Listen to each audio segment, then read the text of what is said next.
Welcome to the Great Pyrenees Club of America's presentation on our standard. The current Great Pyrenees standard was revised in 1990. This was the first change since 1935, a period of more than 55 years without change. In addition to adopting the AKC standardized format, the 1990 revision remained true to the historic Great Pyrenees, while expanding and clarifying the description of the breed. Let's begin our discussion of the standard by looking at the breed's historic working function. The Great Pyrenees is an extremely historic breed. It's one of a number of large, primarily white, livestock guardian breeds that are believed to have originated in Central Asia. Dogs of this description have been used to protect the flocks from wolves, bears, and thieves for more than 7,000 years. The Romans used this type of dog on their large agricultural estates throughout the Roman Empire. Their written descriptions of the ideal guardian dog parallels the Great Pyrenees' current standards in terms of appearance, structure, and function. As the Roman Empire crumbled, these dogs were left throughout Europe, North Africa, and the Middle East. Their descendants developed into the breeds we know today as the Great Pyrenees, Couvars, Akbash, Anatolian, and Maremma, to name just a few. In more recent times, the Great Pyrenees worked as a flock guardian for the French shepherds on the steep mountain slopes of the Pyrenees Mountains between France and Spain. They continued to be widely used for this guardian purpose until about 100 years ago, when most of the bears and wolves in the Pyrenees had been killed off. The breed's population in France was severely reduced by World War I. From the remaining stock, Francis and Mary Crane began importing Great Pyrenees in 1932. The breed was recognized by AKC in 1933. Today, in addition to being companions and family pets, Great Pyrenees are used throughout the United States to guard flocks on small farms and on the open range. There is only one type of Great Pyrenees. There should be no difference between show dogs and working livestock guardian dogs.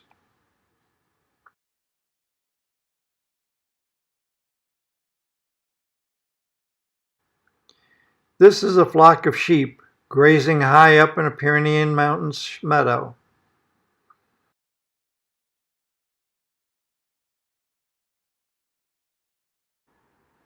Note the Great Pyrenees working quietly among the flock.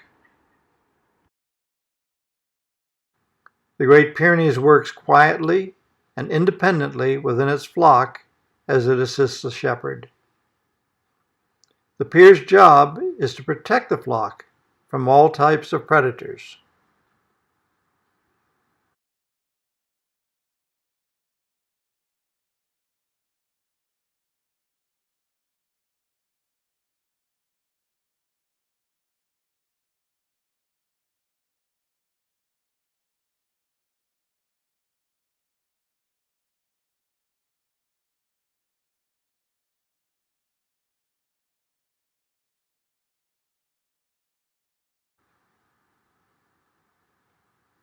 Once the Great Pyrenees spots danger, he doesn't hesitate to drive the threat away, regardless of whether it's two-legged, four-legged, or four-wheeled.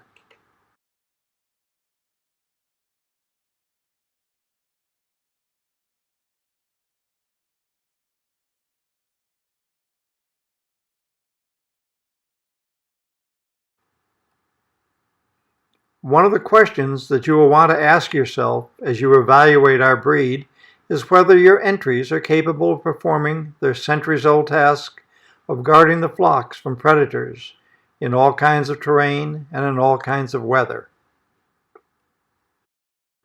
Your first Overall impression of the correct Great Pyrenees should be of a large, strong, elegant, principally white-colored dog of medium substance who is quietly aware of all that goes on around him. His appearance and demeanor are almost regal. In addition to the overall beauty and elegance, there should be no question that this is a working dog. Balance, proportions, and size are essential for this breed. The Great Pyrenees should be structurally balanced, front to rear, with moderate angulation throughout. In profile, the outline should be that of a horizontal rectangle, a dog that is slightly longer than it's tall, with the distance from the withers to the elbow being approximately equal to the distance from the elbow to the ground. The forechest should be deep enough to reach the elbows. The width of an adult's hand should easily fit between the forelegs. The head is not heavy in proportion to the size of the dog. The neck of the Great Pyrenees must be strongly muscled and of sufficient length to facilitate movement and combat. The correct medium length of neck also contributes to the Great Pyrenees' proud carriage and elegance. When stationary, as well as when in motion, the back line from withers to croup must be level and parallel to the ground. Because of the long coat, you'll need to verify that the back line is straight and strong. Show ring presentation of the Great Pyrenees stacked with a sloping back line is not correct and should be discouraged. This dog is presented correctly with a level back line. The Great Pyrenees is a large dog, but while size is always desirable, it should never be achieved at the expense of soundness or correct type. The correct Great Pyrenees needs to be large enough to face a wolf or bear and survive the encounter. Dogs should measure between 27 and 32 inches at the withers. Bitches should be 25 to 29 inches. Even though the standard does not specify a range for weight, it's important that weight must be in proportion to overall size and structure. The Great Pyrenees is not a heavy, lumbering dog, nor is it light and racy. The standard calls for medium substance. By that we mean that bone, particularly leg bone and muscle, needs to be in balance with the total frame. This differs from the Newfoundland that is well-boned and the heavy-boned Mastiff. As you observe the Great Pyrenees, please remember that the coat can be misleading to the casual observer in terms of actual size, weight, bone, and muscle. The coat of the Great Pyrenees consists of two separate layers. A flat, thick, coarse outer coat protects the dog from the weather and underbrush. This outer coat should be straight or slightly undulating. It should never be curly or stand off from the body. Because of the long coat, you will need to verify by hand that the back line is straight and strong. The second coat is the seasonal undercoat, grown in the fall to provide warmth. It's made up of a dense growth of fine, woolly textured hair. Typically, this undercoat is shed in the spring. In warmer seasons and/or climates, a less dense is acceptable. Females also tend to shed their undercoat after having been in season and after whelping. One of the breed's points of sexual differentiation is the coat. Adult males tend to grow longer, more profuse coats with thicker ruffs around the neck and shoulders. Nevertheless, we ask that you do not ignore the bitches just because the males carry a more impressive coat. In evaluating coats, the most important concern is ensuring that the overall coat is correct. The amount of coat must be a secondary consideration. The Great Pyrenees coat should be presented naturally, with only minor trimming allowed to tidy up the feet and face. Removal of whiskers and eyebrows is optional. Correct Great Pyrenees coat color is either all white or principally white with badger, tan, gray, or reddish-brown markings. These markings typically are located on the head, ears, body, and/or at the base of the tail. No marking color or location is considered incorrect. These are typical body markings, and the next 3 slides show correctly marked heads.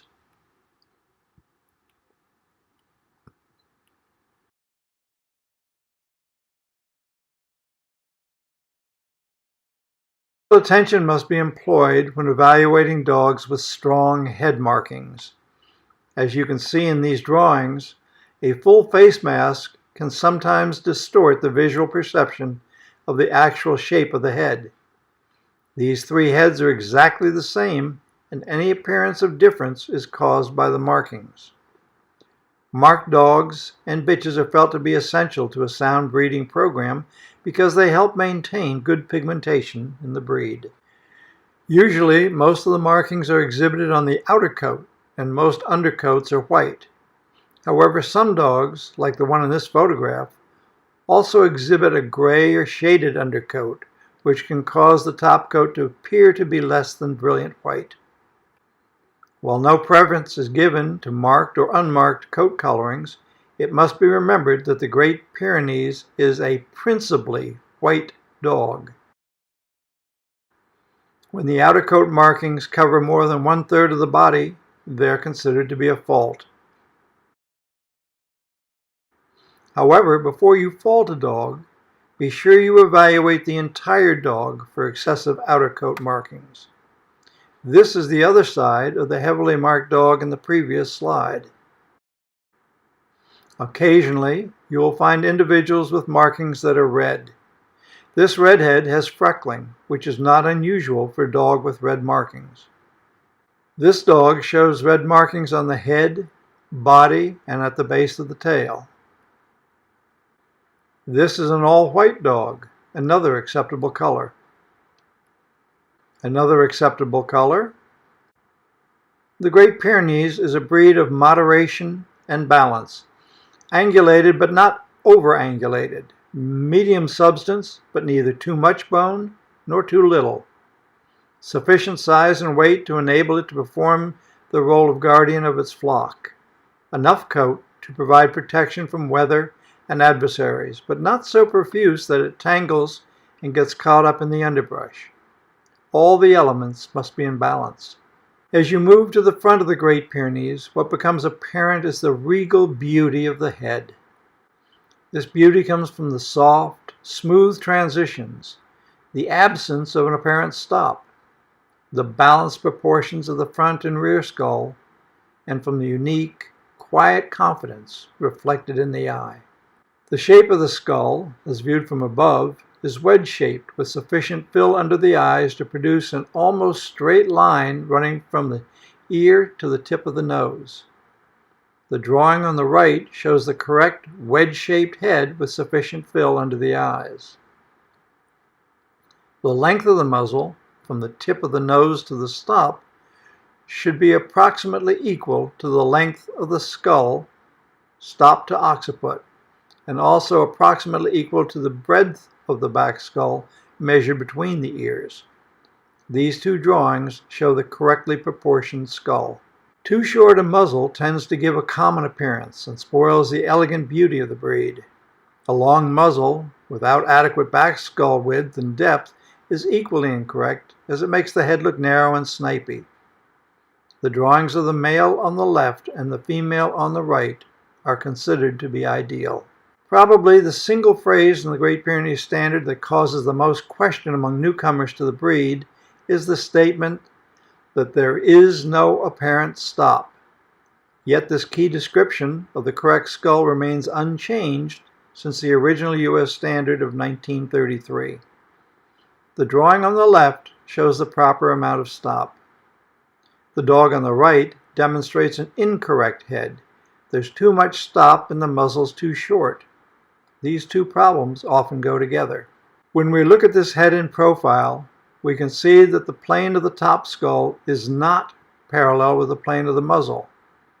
Instead, the muzzle slopes up slightly from the tip of the nose to the point at which it joins the top of the back skull. There is, therefore, a point between the eyes where the two planes come together with a minor, but not overly apparent, change of slope. There should not be an abrupt, sharp angle caused by the two planes not meeting evenly at the stop. Let's look at several different heads, each of which displays the correct no apparent stop.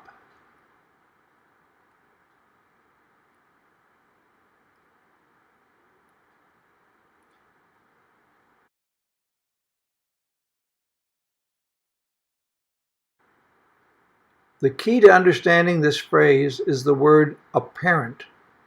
While there is a point of joining, it's so subtle that it is not apparent. Said another way, the stop is perceptible but not pronounced. This dog has a correct stop and sufficient length of muzzle.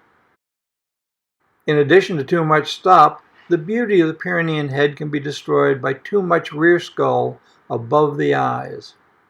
The head should have only a slightly rounded crown. Too much rounding or too much crown forming a dome creates a heavy head. The eyes are of medium size, almond in shape, and are set at a slightly oblique angle. The dark brown color of the eye contributes significantly to creating true Pyrenean expression. By contrast, a light brown or yellow eye destroys the desired expression. A correct Pyrenean eye gives the breed its unique expression, the faraway, contemplative, almost dreamy look that says, "I have everything under control." It is a very kindly, while regal expression.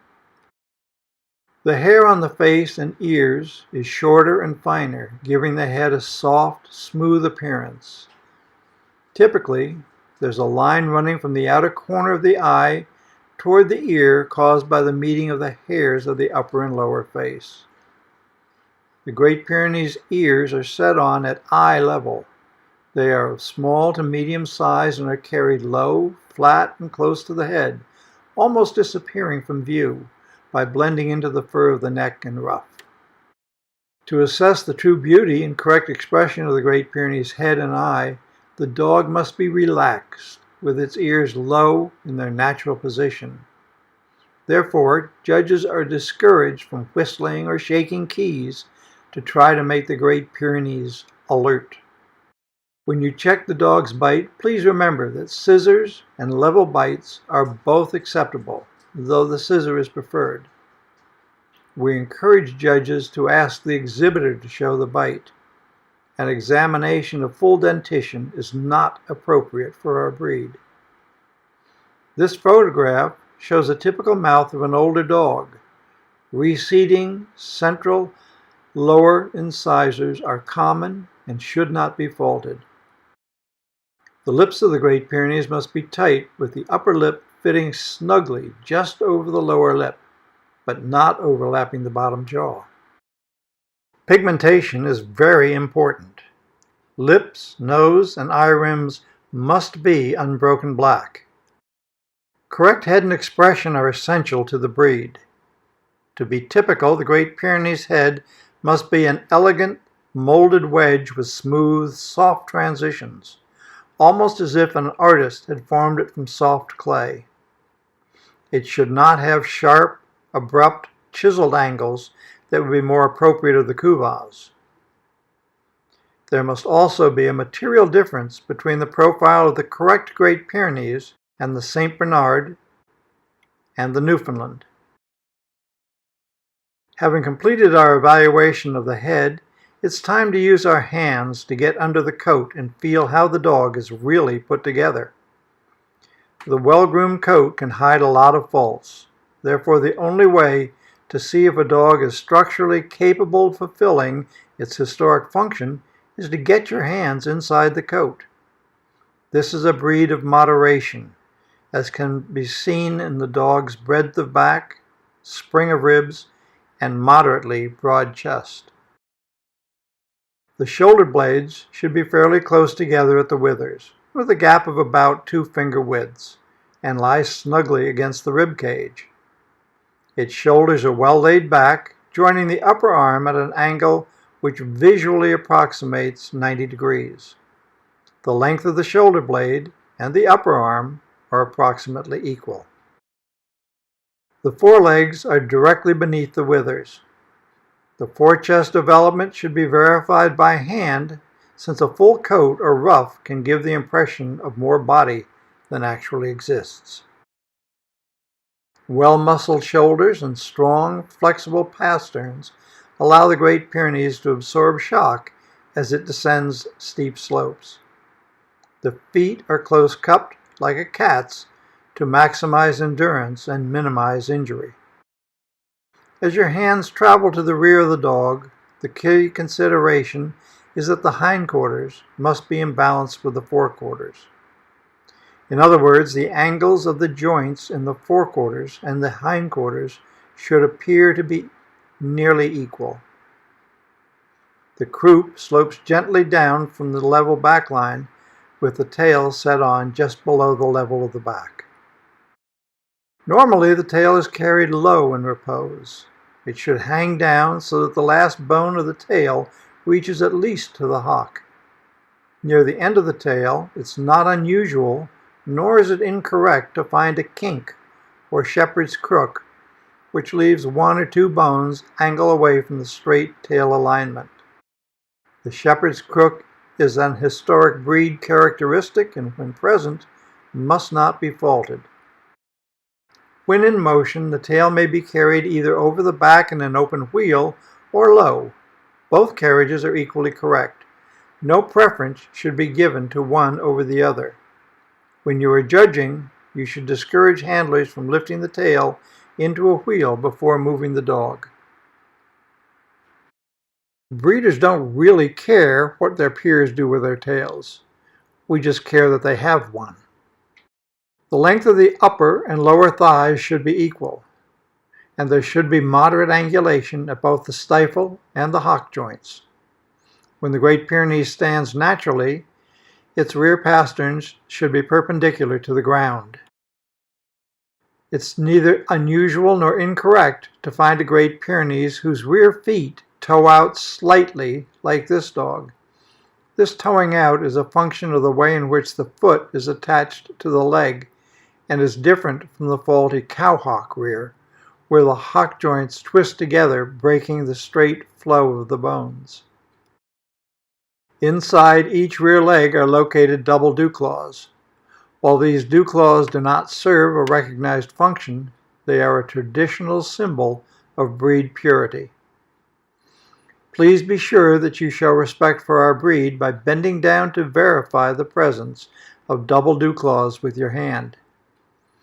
It's neither unusual nor incorrect to find dew claws with multiple nails coming out of a single pad, nor are more than 2 dew claws on a leg to be faulted. Like the front feet, the rear foot is rounded and close cupped. Now it's time to see how our desired structure translates into movement. Sound and efficient movement are critical to a Great Pyrenees, as they are to all breeds that must be capable of working in the mountains. Correct structure and balance provide the Pyrenees with a smooth, elegant, agile, light-footed gait built upon good reach and strong drive. These two dogs demonstrate correct reach and drive.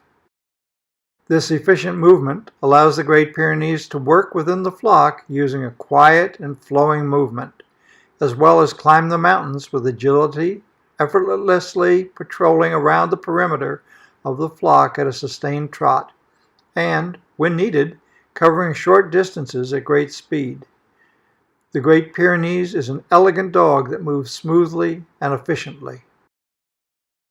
As the Great Pyrenees increases speed, the legs move towards the center line. Neither the front legs nor the rear legs should move wide. When viewing movement going away, it's important to distinguish between a dog that is moving close versus an illusion of closeness caused by the presence of the rear dew claws. Care should be taken not to mistake speed and flash for correct Pyrenean movement.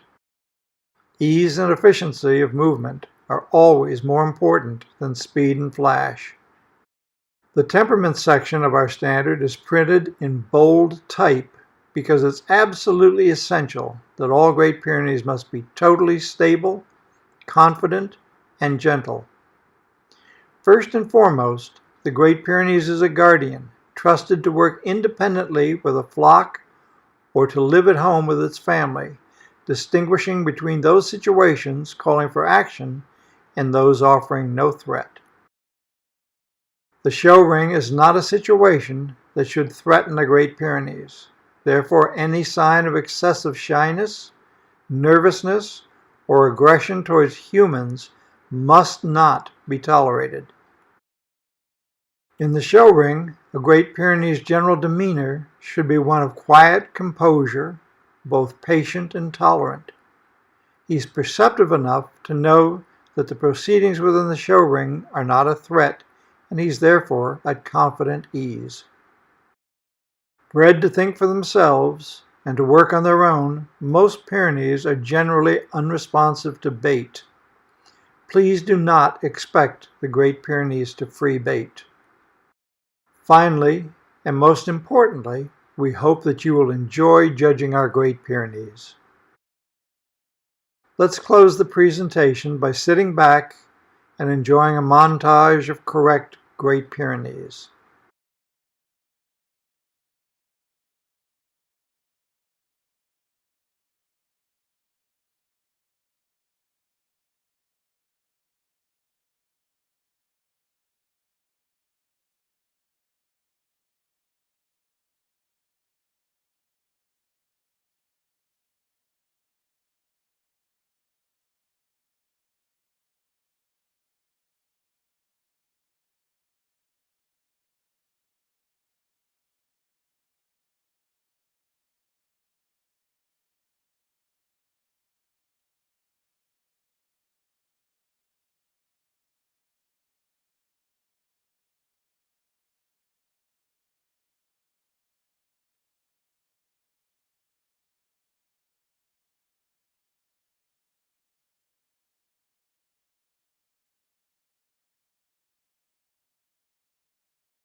If you have any questions, we would be pleased to answer them.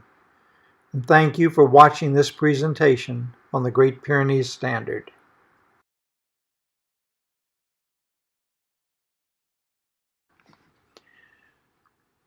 Carl Liebman, a sporting judge, tells the following story about his experience watching Great Pyrenees in action. He's a hunter, and each year he goes out west hunting.